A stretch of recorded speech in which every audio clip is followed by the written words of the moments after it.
Hola, ¿qué tal amigos? Soy Pau Salazar, los estoy acompañando hoy en Pau Te Lo Muestra y tengo un invitado muy especial. Él es el doctor Juan Carlos Cataño. Él es médico especialista en enfermedades infecciosas. Bienvenido a Pau Te Lo Muestra, ¿cómo estás? Hola Pau, un cordial saludo para ti y para todas las personas que están viendo este video. Qué bueno. Hoy vamos a hablar acerca de algo que está sucediendo a nivel global y que nos está afectando a todos verdaderamente. Se trata del COVID-19. Me gustaría que nos hablaras un poquito acerca de esta pandemia tan brutal que está eh, atacando tanto el planeta y obviamente a nosotros los humanos. Bueno, esto es una infección que, como todos sabemos, se originó en China a finales del año 2019 y rápidamente se extendió por toda Europa y finalmente en marzo del 2020 llegó a nuestro país, dando unas cifras impresionantes, no solamente de enfermedad, sino de muerte. Pues obviamente en países mucho más poblados como Brasil, como Estados Unidos y por supuesto en Europa ha tenido unas cifras de mortalidad y de enfermedad muy grandes. En nuestro país llegamos a tener en este año hasta 800 muertos diarios, lo cual es una cifra impresionante para lo que nuestro sistema de salud está preparado para enfrentar y en lo que habíamos conocido como trabajadores de la salud. Pero de todas maneras, esto no deja de preocupar porque la pandemia sigue, esto no acaba. Con la vacunación hemos ganado un montón en términos de lo que significa salvar vidas y evitar que colapse finalmente nuestro sistema de salud, pero todavía nos falta un camino largo por recorrer. Llevamos escasamente un 16-17% de la población colombiana vacunada, de manera que todavía nos faltan muchas personas por vacunar, muchos por incluir y mucha enfermedad por prevenir. Hoy vamos a hablar de dos cosas, tanto del COVID y sus mutaciones, como también vamos a hablar de las vacunas. Entonces me gustaría que nos hablaras acerca de esas mutaciones que se están presentando en este momento con el COVID-19. Mira, cuando el virus surge en China, pues aparece un virus que llamamos salvaje, el que es la cepa original del virus, pero los virus respiratorios tienen una característica muy importante y es que ellos van mutando a medida que se van diseminando de una persona a otra, de un país a otro. Y esto es lo que normalmente ocurre, por ejemplo, con influenza, con el que estamos más familiarizados, y por eso es que ustedes ven que cada año se les recomienda a las personas vacúnese contra la nueva cepa de influenza, porque este virus va mutando y se va generando una vacuna que hace necesario que cada año las personas se vacunen. Pues bien, coronavirus no es como influenza, pero es uno más de los virus respiratorios. Coronavirus es una familia de virus en donde este nuevo coronavirus pues entró a producir una gran cantidad de enfermedad y que es altamente contagioso. Y al igual que influenza, tiene esa capacidad de estar mutando y estas mutaciones hacen que en el caso del COVID-19 pues la enfermedad sea más contagiosa, llega a más personas y esto hace que sea difícil lidiar con estas nuevas variantes que todavía no sabemos siquiera si van a necesitar un refuerzo de la vacuna más adelante. ¿Cuántas modificaciones o mutaciones se han presentado en el país desde que comenzó la pandemia? Pues es muy posible que estén circulando más mutaciones o más variantes de las que conozcamos. Sabemos que hay circulando unas 3 variantes ya plenamente identificadas, pero es posible que haya muchas otras que aún no hemos identificado. Pero finalmente esto no es lo importante. Lo importante es tener en cuenta que a pesar de que estén circulando diferentes variantes en nuestro medio, las variantes no son resistentes al tapabocas, al lavado de manos y al distanciamiento. No importa la variante, todas sucumben bajo el efecto de estas 3 sencillas medidas de protección y por supuesto frente a las vacunas que entrarían a jugar parte entonces como un cuarto factor de protección frente a estas nuevas variantes que están surgiendo en nuestro país. Muchas veces las personas se confunden y quieren saber algo más acerca de todas estas mutaciones y variantes. Ellas, por ejemplo, ¿qué pueden generar en nuestro cuerpo? ¿Qué son realmente estas mutaciones? ¿Qué es lo que generan? Generan más contagiosidad. Por ejemplo, te lo pongo en números. Si antes una cepa normal de COVID-19 era capaz de infectar 2.5, 3 personas, pues las nuevas variantes son capaces de infectar 5 o 6 personas desde una misma fuente. Entonces, no es que sean más agresivas, no es que sean muy diferentes, sino que estas mutaciones hacen que el virus sea más transmisible, que se adapte mejor al ser humano y por eso es que puede enfermar y llegar a más personas. Yo creo que todas las personas que están en este momento conectadas tienen demasiadas preguntas y por eso es que quiero hacer este video primero para después entrar con los lives, porque me interesa que la gente te pregunte muchísimas cosas. Es tanto, si ustedes están ahí conectados, me pueden escribir a través del DM y me pueden hacer preguntas para hacérselas luego al doctor Juan Carlos Catán. ¿Les parece? Por el momento me gustaría saber qué es la genómica.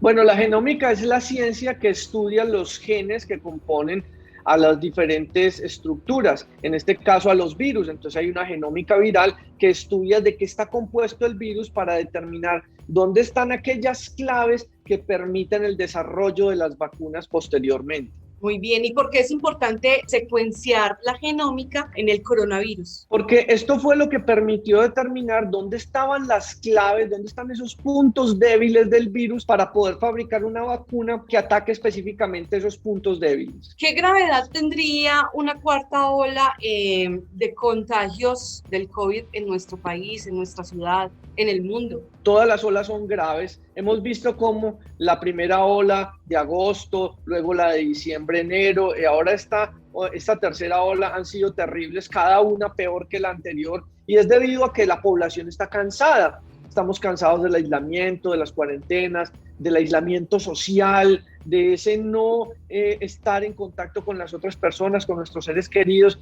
y eso hace que, sumado a unas variantes que son más contagiosas, se forme como una tormenta perfecta que facilita mayores contagios y por ende mayor mortalidad. Entonces, cada ola tiende a ser peor, pero ¿qué particularidad tendría la próxima ola? Que va a coger a un porcentaje importante de la población ya vacunado, y por eso el mensaje es importante. Vamos a vacunarnos para que en caso de que haya una cuarta ola, coja a muchas personas vacunadas, teniendo un menor impacto de esta ola que está por venir, si es que así sucede. Me gustaría que nos dieras algunas recomendaciones para aquellas personas que de pronto ya se vacunaron. Mira, lo más importante cuando alguien ya recibió la primera dosis de la vacuna es seguirse protegiendo hasta que reciba la segunda dosis de la vacuna para que no le vaya a dar COVID en ese periodo de tiempo y que pueda llegar a su segunda dosis en el tiempo estipulado. Y para aquellas personas que ya recibieron las 2 dosis de la vacuna, o en el caso de Janssen la dosis de la vacuna, pues igual no cambia nada, las mismas medidas de protección,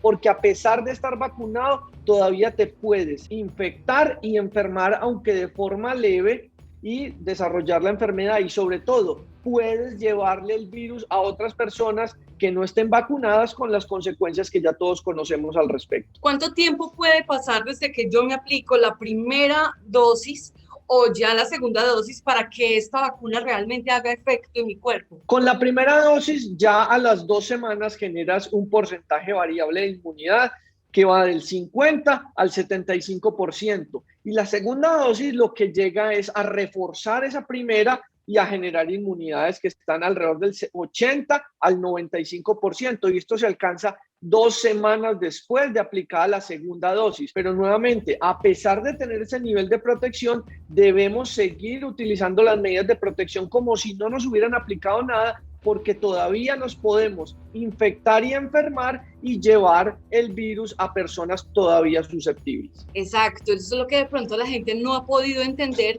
que con la vacuna ya puesta, ellos pueden seguir transmitiendo tanto el virus y pueden contagiar a todas las personas que de pronto no han recibido su vacuna o simplemente la recibieron, pero tienen problemas de comorbilidades y de pronto las puede afectar más, ¿cierto? Sí, además tengamos en cuenta que cuando aplicamos la vacuna a los pacientes que tienen medicamentos o enfermedades que bajan las defensas, o a pacientes muy ancianos, ellos no van a desarrollar la misma inmunidad que desarrollaría una persona sana de 45 años, por ejemplo. Entonces, a estas personas todavía les puede dar una enfermedad severa a pesar de estar vacunados, y por eso hemos visto casos esporádicos de personas que aún recibiendo las 2 dosis de la vacuna desarrollan la enfermedad e incluso fallecen producto de la misma. Y es porque la inmunidad que genera la vacuna, en el mejor de los casos, alcanza un 95%, pero va a haber alrededor de un 5 a 10% de personas que, a pesar de recibir las 2 dosis de la vacuna,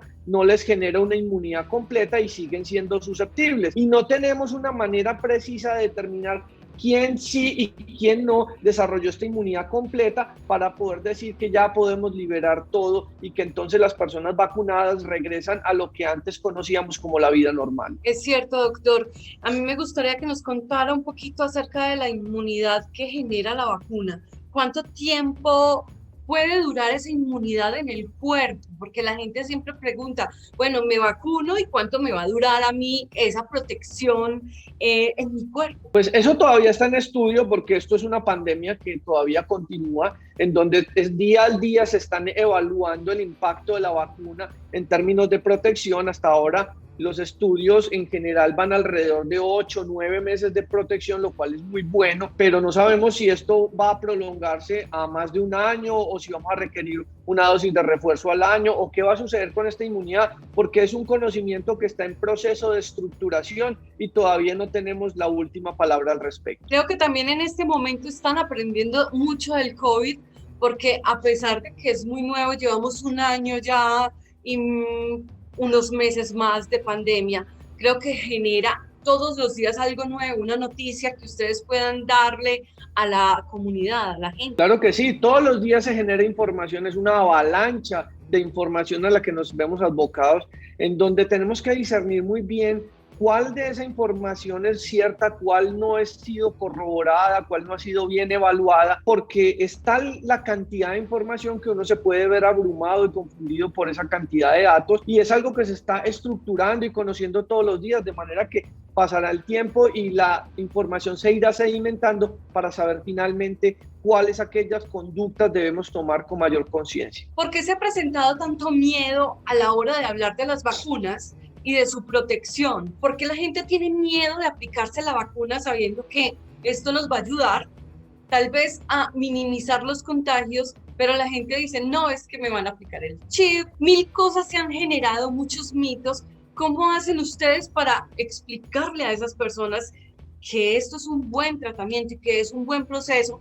para evitar una pandemia más larga? Mira, el generar miedo en la población es algo que se viene dando desde los años 90, cuando empezaron algunos estudios malintencionados a buscar una relación entre la vacunación de los niños y el desarrollo de autismo. A partir de entonces, movimientos antivacunas han venido promulgando que las vacunas, en vez de salvar vidas, por otro lado, pueden causar efectos secundarios, pero es que resulta que en medicina todo tiene efectos secundarios. Si tú tomas mucho acetaminofén, te puede alterar el hígado. Si tú tomas mucha aspirina, te puede dar un sangrado. Entonces, hasta medicamentos que se compran libremente en las farmacias, como los anticonceptivos orales, pueden causar trombosis. Entonces, hay muchas cosas de las que utilizamos a diario que tienen efectos secundarios, y las vacunas han gozado de esta mala fama debido a que de verdad tienen también efectos secundarios. Hay vacunas que pueden producir trastornos neurológicos, reacciones alérgicas, trombosis, etcétera. Pero cuando tú pones eso en una balanza y miras el riesgo de esos efectos secundarios frente al beneficio que logras al evitar que las personas se enfermen de algo tan grave como una enfermedad infecciosa de este tipo, pues claramente el beneficio supera el riesgo. Pero eso no significa que el riesgo no exista, el riesgo es real, solamente que es tan poquito, es tan bajito, que supera por mucho el beneficio poblacional o global en este caso que se logra con la vacunación. Y nos gustaría que nos hablaras también acerca como de la diferencia entre una vacuna y la otra. Ahora se está viendo es el boom de yo quiero solamente la Pfizer, yo quiero solamente la AstraZeneca. Entonces, qué bueno que nos contara cuál es esa diferencia. Al principio, cuando había solo Pfizer, la gente, no, yo no quiero Pfizer porque Pfizer da muchas alergias. Y muchas alergias es un caso por 1 millón de dosis aplicadas.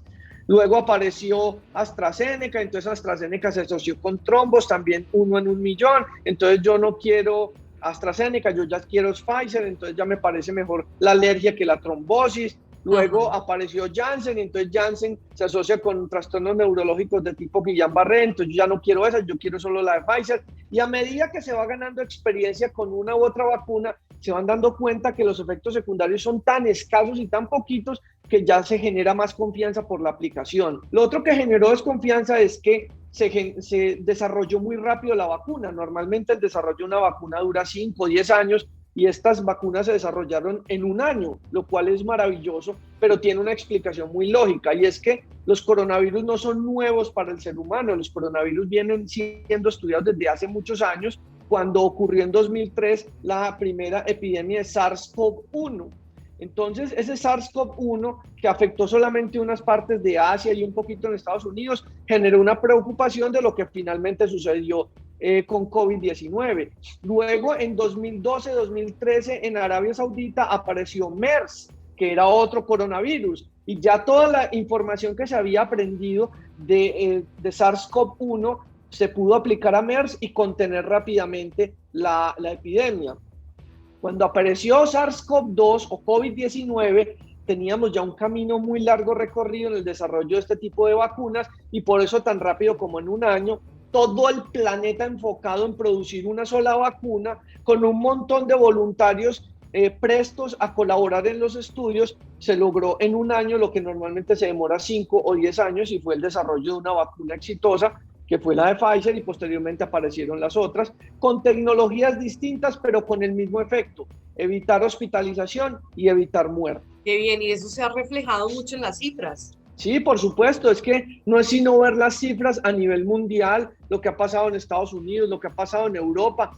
Miren una cosa tan común como un partido de fútbol, miren la Eurocopa que acaba de pasar, la hicieron con público, con estadios abarrotados de gente, y cómo lograron hacerlo gracias a la vacunación y a las medidas de prevención, al diagnóstico molecular, etcétera, y cómo se han tenido una serie de experimentos exitosos a nivel mundial con estas grandes aglomeraciones de gente, en donde ya se permite que gracias a la vacunación podamos recuperar algo de la normalidad que habíamos perdido. ¿Qué pasa si yo voy a la vacunación y soy asintomática y obviamente no me doy cuenta, y me aplican la vacuna? ¿Qué pasaría ahí? Cuando desarrollen los efectos secundarios de la vacuna, como dolor de cabeza, fiebre, escalofrío, dolor articular, dolor muscular, dolor en el sitio de la aplicación, tú no vas a saber si fue por la vacuna o si fue porque venías con una enfermedad asintomática que empieza a tener sus primeros síntomas. Eso tampoco significa que entonces esa vacuna se perdió. Significa que pues hay que hacerte la prueba diagnóstica para ver si no es COVID,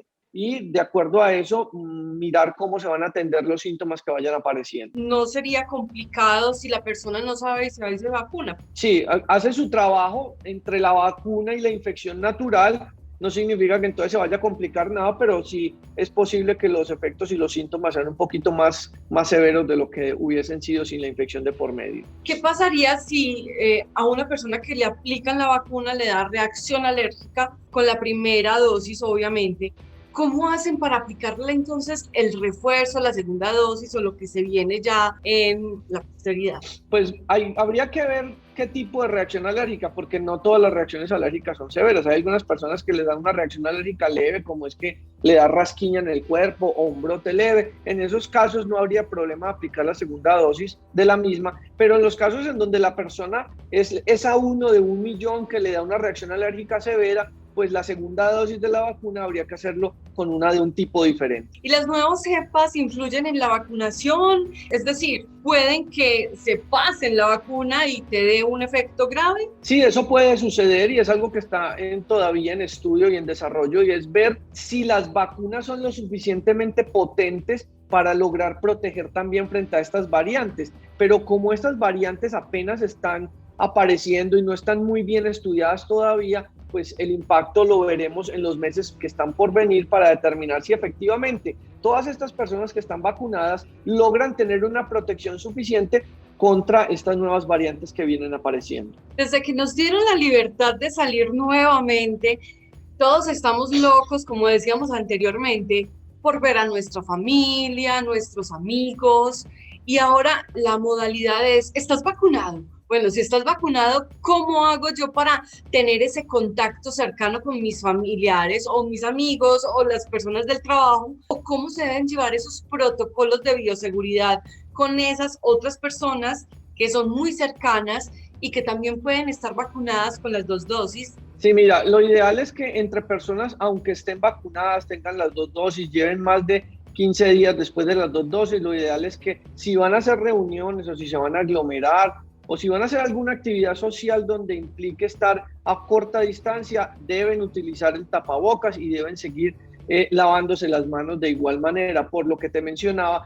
de que aún vacunados es posible que nos infectemos y le llevemos la infección a otros o incluso que enfermemos de una forma leve. De manera que la vacunación no da un permiso o una seguridad para abandonar los protocolos de seguridad. ¿Dónde lo pueden ubicar a usted para que le hagan muchas preguntas, sus redes sociales? Bueno, yo tengo un blog en Instagram en donde estoy todos los días publicándoles información y aclarándoles dudas a este respecto. Es juan.catano.infectólogo. Allí podemos interactuar y allí podemos todos los días, a través de los posts que yo les preparo todos los días, pues discutir diversos temas relacionados con esta enfermedad y con otras enfermedades infecciosas. Muchísimas gracias por haber estado aquí con nosotros en Pau Te Lo Muestra. Yo sé que vamos a tener muchos más acercamientos porque la gente tiene demasiadas preguntas para hacer.